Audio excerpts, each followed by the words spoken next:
হঠাৎ করে আমার মুখটা কি হয়ে গেল, চলো পুরো ভিডিওটা দেখো কি থেকে কি হলো। নিলাম ফেসিয়াল করার পরে মুখটা দেখো কত সুন্দর ক্লিন হয়ে গেছে। না নিয়ে আসি যদি একবার জল শেষ হয়ে যায়, খাবার জল কখনো কখনো পাওয়া যায় না, তাহলে খুবই মুশকিল। অনেক দিন ধরে স্কিন কেয়ার করি না, ওই জন্য ভাবছি ঘরোয়া উপায় দিয়ে স্কিন কেয়ারটা করে নেই। তো চলো তোমরা পুরো ভিডিওটা দেখো, আই হোপ তোমাদের অবশ্যই ভালো লাগবে। ভালো লাগলে লাইক কমেন্ট শেয়ার সাবস্ক্রাইব করে পাশে থাকবে। Hello everyone, good morning. কেমন আছো তোমরা সবাই? আশা করছি তোমরা সবাই ভালো আছো, সুস্থ আছো। আমরাও আছি মোটামুটি বেশ ভালো। আজকে হলো রবিবার, স্কুল তো বন্ধ। ঘুম থেকে উঠেছি 8টার সময়, উঠে কাজ বাজ করে এখন আমি আজকে মুখে লাগাচ্ছি একটু স্ক্রাব। দেখো একটু নিয়েছি কফি, চিনি, অ্যালোভেরা জেল। মুখটা অনেকদিন ধরে আমি কোনো ফেসিয়াল করিনি, আমি ঘরোয়া উপায় দিয়ে করি। এগুলো অ্যালোভেরা জেল নিয়েছি, টমেটো দিয়ে ঘষে ঘষে নেবো। অনেকদিন ধরে মুখটা ঘষাও হয়নি, ফেসিয়াল করাও হয়নি, মাঝে মাঝে একটু ফেসিয়াল করতে হয়। অ্যালোভেরা জেলগুলো জিনিসও কীরকম হয়নি।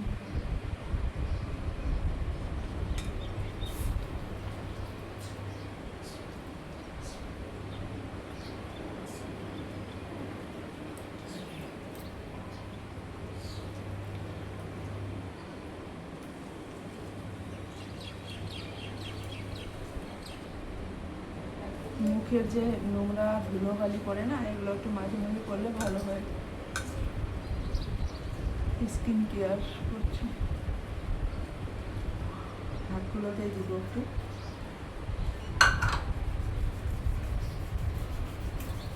হাতগুলো আমার এত ট্যান পড়ে গেছে কি বলবো, যখন স্কুল পড়ছিলাম তখন থেকে হাতে আমার ট্যান পড়ে গেছে।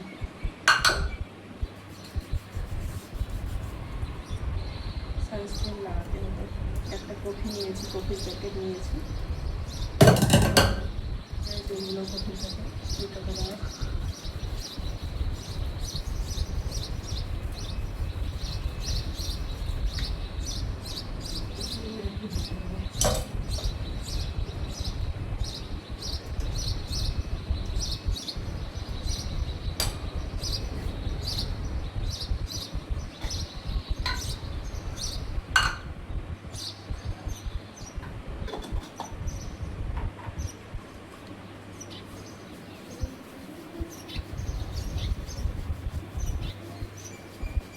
চলো তোমরা দেখতে থাকো পুরো দিন কী করে না করে, সাথে থেকে শুনতে থাকো।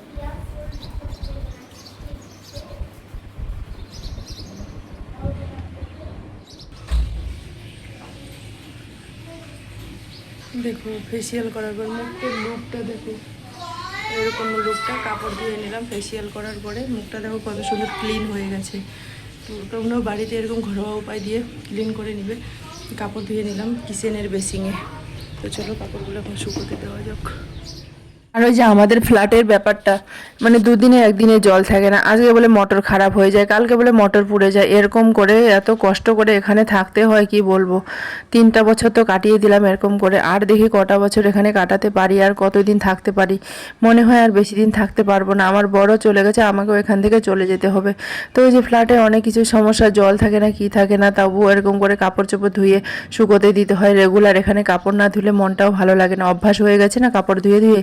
একদিন যদি কাপড় না ধুই মানে মনটা কেমন কিচকিচ করে। তো এখন দেখো কাপড়গুলো আমি ধুয়ে শুকোতে দিলাম, আর এখনও ঠিকই ঠাকই আছে, বেশি রৌদ্র নেই বর্তমান, ভালোই। আর এখানে যা পরিমাণ গরম দেখো, আমি গরমে হাফ প্যান্ট পরে থাকি। আজকে আমি এই হাফ প্যান্ট পরা এখানে ভিডিওটা দিচ্ছি, আমি এর আগে কোনো দিন ভিডিওতে আসিনি হাফ প্যান্ট পরে, তো আজকে দিচ্ছি। আমি যেহেতু ঘর পোছা লাগাচ্ছি, আমার ভিডিও করা একদম ছিল না, ওই জন্য ভাবছি এইটুকু ভিডিও তাহলে করে দেই, কোনো ব্যাপার না।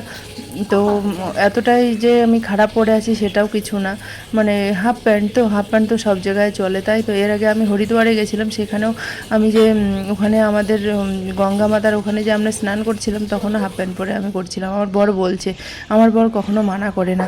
তো দেখো আমি এখন ঘরগুলো মুছে নিচ্ছি, জল একদম নেই। আজকে রবিবার, আমার মেয়েরা এখনও স্নান কিছু করেনি, আমারও স্নান হয়নি।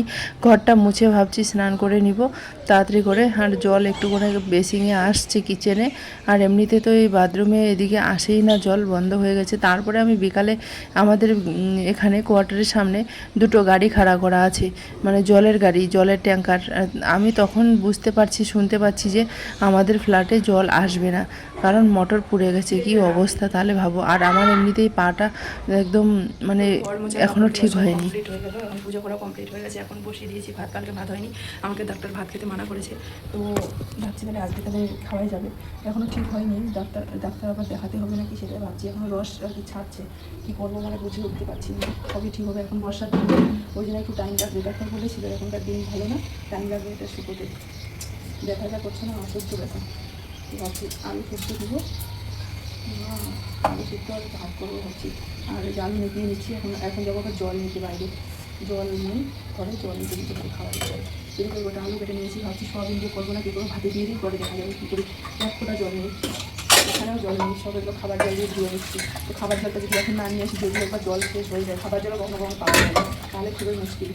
তাড়াতাড়ি করে দিয়ে নিয়ে আসি। কালকে এই আসে 4-5 দিন ধরে ক্লাসে জল নিয়ে এরকম সমস্যা।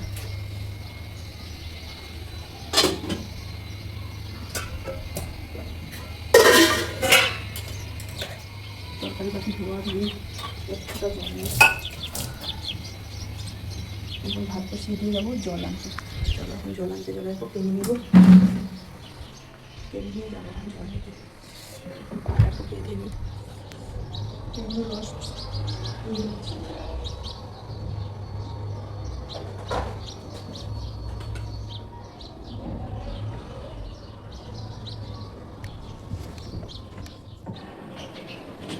ভাবছি জল নিতে যাবো। জল নিতে গেলে তো হবে না, একটু ভালো করে রেডি হয়ে যেতে হয় নিচে গেলে। তো ওই জন্য একটু ক্রিম লাগাচ্ছি, মাথা একটু চিরুনি করে নিলাম, এখন একটু সানস্ক্রিন লাগিয়ে নিচ্ছি। মাথাটা চিরুন, ততক্ষণে আমার ভাতের উবাল চলে এসছে। একটু নিচে যাওয়া, এত বেলা হয়ে গেছে বলবে এখনও এরকমই আছে।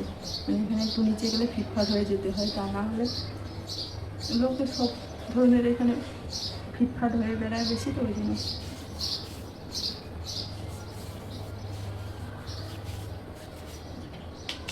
যে রোদ পড়েছে, সানস্ক্রিন না লাগালে হয়।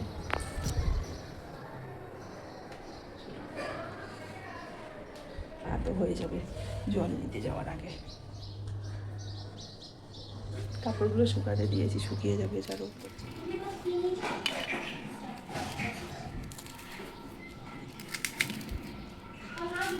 দেখো আলোচনা করছি, আলোচনার ভাত খাবো আজকে দুপুরের মেনু। আমাদের তরকারি ঘরে একটাও নেই, কালকে কী দিব ওদের স্কুলে। ডাল রান্না করতে চেয়েছিলাম, ডালও করবো না। আর এগুলো কী বলো তো, মরিচও নেই একটাও।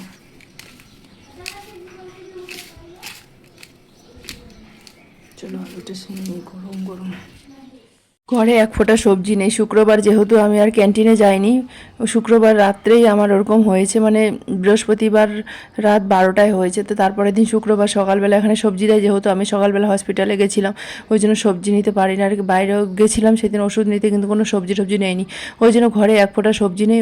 এখন আমাদের এখন আলু সিদ্ধ ভাত খেতে হচ্ছে। তো এই আলু সিদ্ধ ভাত হঠাৎ খেলে ভালোই লাগে, শুকনো লঙ্কা দিয়ে করেছি, ঘরে এক ফোঁটা কাঁচা লঙ্কাও নেই।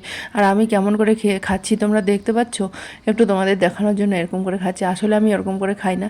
তো আলু ছাড়া ভাত দুপুরবেলা খেয়ে নিচ্ছি। তো চলো, আমার মেয়েদেরকে ওখানে খেতে দিয়েছি, আর এখন আমি এখানে বসে বসে খেয়ে নিচ্ছি।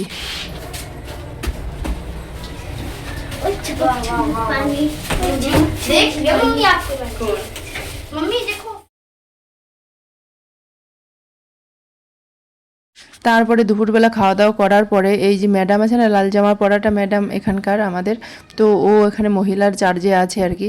তো ওর ঘরে আর কি ওর মেয়ের বার্থডে কবে হয়েছিল হোটেলে, তো তারপরে ওরা এখানে কয়েকজনকে ডেকে মানে এটা নাস্তা পানি আর কি খাবার দিয়েছিল। তো সেখানে আমরা গেছিলাম, ওখান থেকে রাত্রে এসে ঘুমিয়ে পড়ছিলাম। গাইস, ওখান থেকে আসার পর আর কোনো ভিডিও করিনি, আর কোনো খাওয়া দাওয়া করিনি।